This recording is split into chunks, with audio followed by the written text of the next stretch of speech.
What is up, my friends? You are very welcome along to Friday evening's Anfield Agenda News Roundup. The good news, your weekend has officially started and I hope you have a good one in store.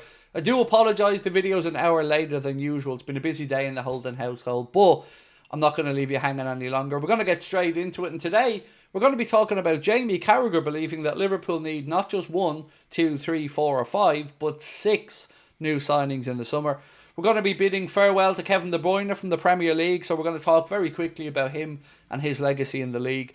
We're going to give you some other interesting bits and pieces as well ahead of another weekend's game, this time against Fulham coming up on Sunday. We do want to know your thoughts, ladies and gentlemen, so feel free to let us know in the comment section. Drop a like on the video if you enjoy it, and of course we'd love you to hit that subscribe button. Start off with a little bit from Dr. Ian Graham, who was formerly our head of analytics, worked with Michael Edwards and co at the club. And he was speaking a little bit about the famous corner taken quickly routine between Trent Alexander-Arnold, the ball boy of course, and Divock Origi. And this is what Dr. Ian Graham had to say. Our video analyst noticed this recurring theme when Barcelona concede a corner. They're more concerned with arguing amongst themselves. Divock had been briefed, look out for a quick corner. We love that. You do love to know that these things, these small little things are picked up upon, and that's what sets, I guess, these great analysts out. And that is an iconic moment in, of course, recent Liverpool history. One for Trent and Divock that they'll never forget, and of course one for us Liverpool fans that we'll never forget. So lovely to hear that from Dr. Ian Graham. So Manchester City, just when you thought they had enough lawsuits and enough problems, well, they've created some more. This time, Matt Lawton of The Times has said, breaking: Manchester City accused Premier League of distorting rules in Arsenal's favour.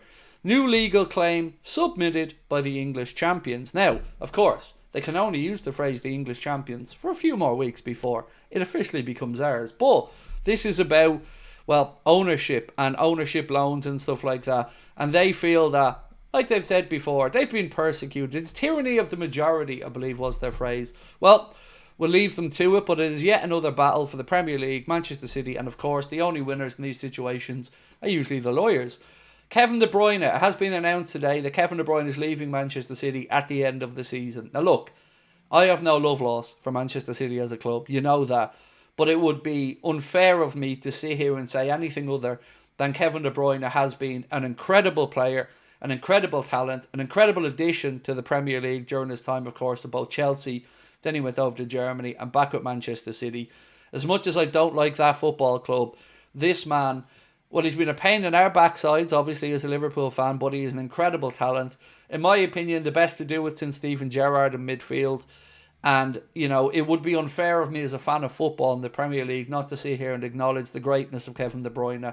An absolutely top player. And I'll certainly be relieved as a Liverpool fan that he's no longer tugging out against us for Manchester City. So give the man his dues, an incredible talent, a great player in the Premier League.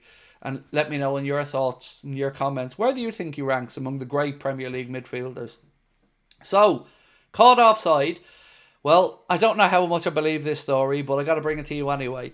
Caught offside and posted by Anfield Edition have said, Liverpool are considering making a move to sign Real Madrid's talented playmaker, ARDA GULER. Yes, that same ARDA GULER that had the falling out with Dominic Szoboszlai over the international break. And he is a name that has been mentioned in Liverpool circles for a long time, but I always come back to this same question. We don't really tend to buy many players from Real Madrid, so this is one of those, I don't think Madrid are going to want to let him go. I don't think the player is going to want to leave Madrid, but would I take Arda Güler at Liverpool? Well, of course. I'm not an idiot. He's a wonderful footballer. I just don't think it's happening. Maybe in a world where Elliott moves on, Liverpool flash the cash and go get him, but I very much doubt it. So for me, this is one that I would put in I'd have him at Liverpool, but I don't really believe it. So, Jamie Carragher. Let's talk about what CARRA thinks Liverpool need. And he wrote a piece, I think it was for The Guardian, apologies if it was for another paper. But in this piece, he speaks about obviously it being a great season, Arne Slot doing an incredible job. But he then goes on to talk about what Liverpool are going to need in the summer. And this is a little bit of what he had to say. So he said, Liverpool look like they'll win the league with ease, which of course I agree with. They're also the 10th team in the history of our top division to lose just one game at this stage, and could be the 5th team in the top flight never to lose an away game. Adding to this, CARRA said, Liverpool need a left back to compete with Andy Robertson, extending the Scottish captain's Anfield career by reducing the necessity for him to play every game. They need a centre back to ensure that there's no crisis if Virgil van Dijk and Ibrahim Konate are unavailable. Also, a deep central midfielder so that Ryan Gravenberch and Alexis McAllister are not overburdened next season as they have been in this one, and to an attacking midfielder who will score, create more than Dominic Szoboszlai. He goes on to say, and finally, a left winger and a centre forward who can win games as often as Mohamed Salah. Such additions would enhance rather than replace those who have inspired Liverpool to the top. Now, I agree with a lot of what Jamie Carragher had to say there. A little bit surprised that he singled out the left side of attack as well.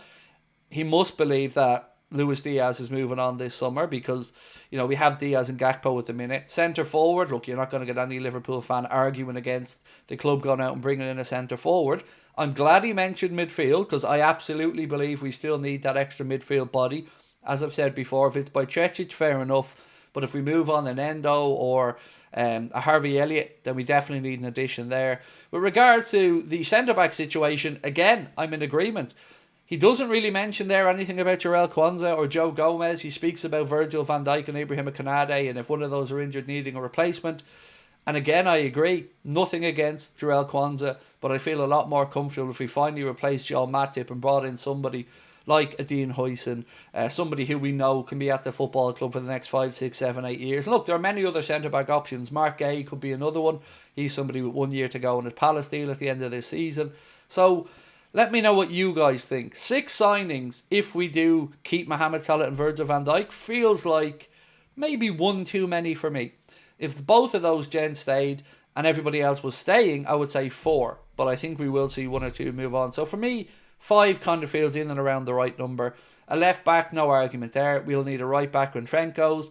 Centre back, I agree with. So for me, then it's a centre forward and probably another midfielder. So that's my 5 anyway. But of course, if Luis Diaz or anybody else from the attack moves on, then we're going to have to dip our toes in the transfer market yet again. So that is my take on it all, ladies and gentlemen. But of course, I do want to know what you guys think. So let me know your thoughts on the ARDA GULER situation. Give me your thoughts on Kevin De Bruyne, of course.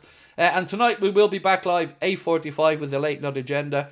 We won't be live tomorrow, although the Fulham preview is coming out tomorrow morning, and we will have a news video tomorrow as well. My Premier League predictions video where I went through all 10 games, that came out earlier on today.